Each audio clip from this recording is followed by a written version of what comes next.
है कैसे वो हम आपको बताने वाले। देखिए, बांग्लादेश में मोहम्मद यूनुस के सत्ता में आने के बाद कट्टरपंथ बढ़ रहा है। आईएसआई आतंकी शिविर स्थापित कर रही है और युवाओं को भर्ती भी कर रही है।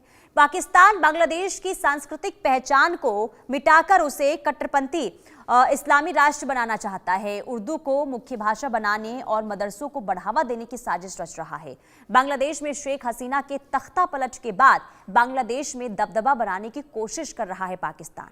आज बांग्लादेश में पाकिस्तानी खुफिया एजेंसी आईएसआई ने कई आतंकी शिविर स्थापित कर दिए हैं, जहां बड़ी संख्या में कट्टरपंथी युवाओं को प्रशिक्षित भी कर रहे हैं। हालांकि बांग्लादेश में अधिकांश आतंकी संगठन आईएसआई के इशारे पर चलते हैं, मगर एक संगठन ऐसा भी है जो पाकिस्तान के लिए समस्या पैदा कर रहा है। बांग्लादेश में दबदबा बनाने की पाक की कोशिश से एचयूटी बेहद नाराज है। शेख हसीना के सत्ता से बेदखल होने और यूनुस के सत्ता में आने के बाद एचयूटी की गतिविधियां ज्यादा सामने आने लगी है। इसने एक सेमिनार भी आयोजित किया जिसमें चर्चा बांग्लादेश में भारत के प्रभुत्व पर केंद्रित थी। इसके खिलाफ आपको बता दें कि स्थापना की आवश्यकता पर भी बात की गई है। कुल मिलाकर देखिए, एक बार फिर से बांग्लादेश जो है वो बांग्लादेश में पूरी कोशिश पाकिस्तान की हो रही है कि वहां पर वो सक्रिय हो, और इसमें कहीं ना कहीं सफल भी हो रहा है। खास करके आईएसआई संगठन की, आतंकी संगठन की हम बात करें तो शिविर देखिए बांग्लादेश में लगा दिए गए हैं। ऐसे में सवाल ये कि आखिर मोहम्मद यूनुस, जिससे कई तरीके की देखिए जिनसे ये संभावनाएं थी कि बांग्लादेश में स्थिति संभलेगी, लेकिन ऐसा होता हुआ नजर नहीं आ रहा है, क्योंकि कट्टरपंथियों का दबदबा जो है बांग्लादेश में लगातार बढ़ता हुआ नजर आ रहा है। खास करके जो अल्पसंख्यक हिंदू हैं उन पर अत्याचार की भी खबरें लगातार बढ़ती हुई नजर आ रही है।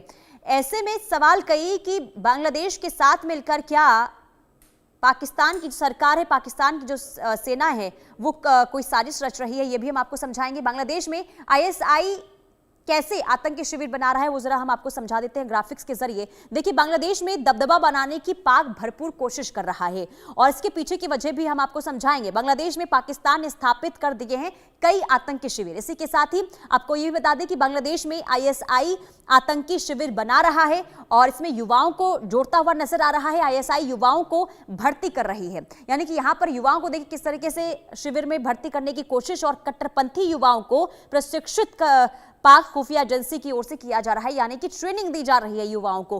पाक बांग्लादेशी की सांस्कृतिक पहचान को मिटाकर कट्टरपंथी इस्लामी उनको बनाना चाहते हैं और बांग्लादेश में टीटीपी जैसी कई नई समस्या पैदा कर पाक का दोहरा जो चरित्र है, जो दोहरा रवैया है, वो सबके सामने आ गया है। बांग्लादेश को कट्टरपंथी इस्लामी राष्ट्र बनाना चाहते हैं और बांग्लादेश में मोहम्मद यूनुस की सत्ता में आने के बाद कट्टरपंथ जो है वो लगातार बढ़ रहा है। बांग्लादेश में दबदबा बनाने की पाक की लगातार कोशिश हो रही है, ये हमने आपको बताया ही, लेकिन इसके पीछे का मकसद क्या है और आने वाले दिनों में किस तरीके से हालात देखने को मिल सकते हैं, ये जरा हम समझ लेते हैं। हमारे साथ मेहमान जुड़ चुके हैं, brigadier Vinod Datta, defence expert, और प्रोफेसर अरविंद सिंह तेजावत, विदेश मामलों के जानकार हमारे साथ जुड़े हुए हैं। आप दोनों का बहुत स्वागत है। सबसे पहले मैं आपके पास आऊंगी ब्रिगेडियर विनोद दत्ता जी।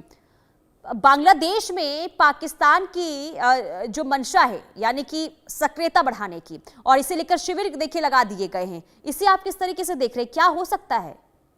देखिए, पाकिस्तान एक ऐसी पोजीशन में है आज कि उसकी जो इंटरनल सिचुएशन है वो बिल्कुल बदतर है। मतलब इतने लोएस्ट स्टेप पे पाकिस्तान को एटलीस्ट मैंने कभी नहीं देखा या तारीख में कभी नहीं देखा गया। बलूचिस्तान उसके कब्जे से बाहर निकलता जा रहा है, खैबर पख्तूनवा में मुजाहरे हो रहे हैं, गिलगित बाल्टिस्तान में तशद्दुद की घटनाएं हो रही हैं, सिंध में अलगाववाद की आवाज उठ रही है। तो अब उसको केवल एक बांग्लादेश एक ऐसा जरिया दिखाई देता है कि वो भारत के लिए एक नया फ्रंट खोलने की कोशिश कर रहा है।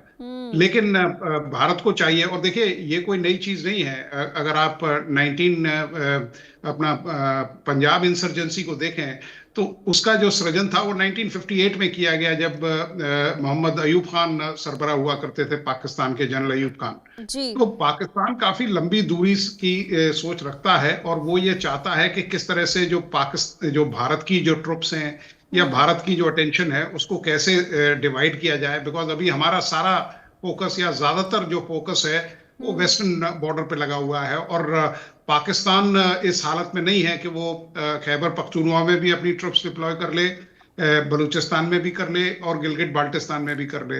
तो इन सब चीजों को देखते हुए उसके लिए बहुत बड़ी समस्या है। तो वो ये चाहेगा कि जिस तरह का छद्म युद्ध उसने कश्मीर में शुरू किया था, ऐसी ही चीजें वो आईएसआई के थ्रू, अभी आप देखिए लाल मोनिरहाट जो एयरफील्ड था, वो भारत के बॉर्डर से केवल 20 किलोमीटर दूर है। 1931 में उसको स्टैब्लिश किया गया था। आज उसको वो एक्टिवेट कर रहे हैं। अगर वो एक्टिवेट होता है और चाइना उसमें काफी अपना इंटरेस्ट दिखा रहा है, तो ये भारत के लिए एक बहुत बड़ा सिक्योरिटी चैलेंज बन जाएगा। ठीक है, लेकिन ठीक है, दूसरी चलिए चीज ये सर, मैं आपके पास